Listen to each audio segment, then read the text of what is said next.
பாட்டாளி மக்கள் கட்சியில் டாக்டர் ராமதாஸ் நிர்வாகிகளை நீக்கும் பல்வேறு அறிவிப்புகளை வெளியிட்டு வருகிறார். ஆனால் அதே நிர்வாகிகள் தொடர்வார்கள் என்ற அறிவிப்பை அன்புமணி ராமதாஸ் வெளியிட்டு வருகிறார். இதனால் பனையூரில் இருந்து ஒரு அறிவிப்பும் தைலாபுரத்தில் இருந்து ஒரு அறிவிப்பும் வெளியிடப்பட்டு வருவதால் பாட்டாளி மக்கள் கட்சியின் நிர்வாகிகள் குழப்பத்தில் ஆழ்ந்திருக்கிறார்கள். அந்த கட்சியின் பொருளாளராக இருக்கும் திலகபாமாவை நீக்குவதாக டாக்டர் ராமதாஸ் காலையில் அறிவித்தார்.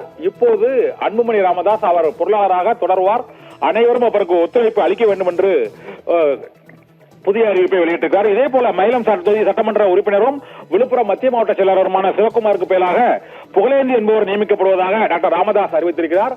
ஆனால் தொடர்ந்து சிவகுமாரே தொடருவார் என்று அன்புமணி ராமதாஸ் அறிவித்திருக்கிறார். இதே போல விழுப்புரம் மத்திய மாவட்ட செயலாளர் மட்டுமல்ல, சென்னை வடக்கு மாவட்ட செயலாளரான பிரகாசம் நீக்கப்பட்டதாக தகவல் வெளியாகி இருக்கிறது. ஆனால் டாக்டர் ராமதாஸ் நீக்குவதும் அன்புமணி ராமதாஸ் அவர்கள் பணியில் தொடர்வார்கள் என்று அறிவிப்பதும் தொடர்ந்து அறிவிப்பு வெளியாகி கொண்டிருப்பதால் பாட்டாளி மக்கள் கட்சி நிர்வாகிகளிடையே புதிய குழப்பம் ஏற்பட்டிருக்கிறது. சோழிங்கநல்லூரில் நடைபெற்று வரும் அந்த நிர்வாகிகள் மாவட்ட செயலாளர்கள் கூட்டத்தில் சென்னை, காஞ்சிபுரம், திருவள்ளூர், செங்கல்பட்டு, வேலூர், ராணிப்பேட்டை ஆகிய மாவட்டங்களின் நிர்வாகிகள் கூட்டத்தில் அவர் பேசுகையில் அன்புமணி ராமதாஸ் நீக்கியதாக அந்த அன்புமணி ராமதாஸ் சமூக நீதி போராளி மருத்துவர் ராமதாஸின் கொள்கைகளையும் சமூக நீதியையும் தொடர்வேன் என்று அவர் கூறியிருந்தார்.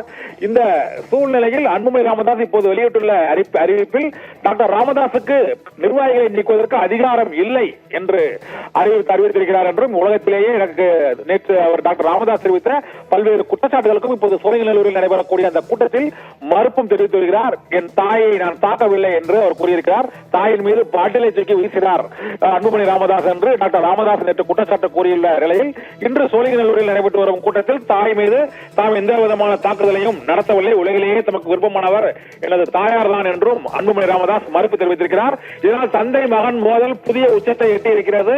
பாட்டாளி மக்கள் கட்சியில் குழப்பம், குளறுபடி நீடித்துக் கொண்டிருக்கிறது.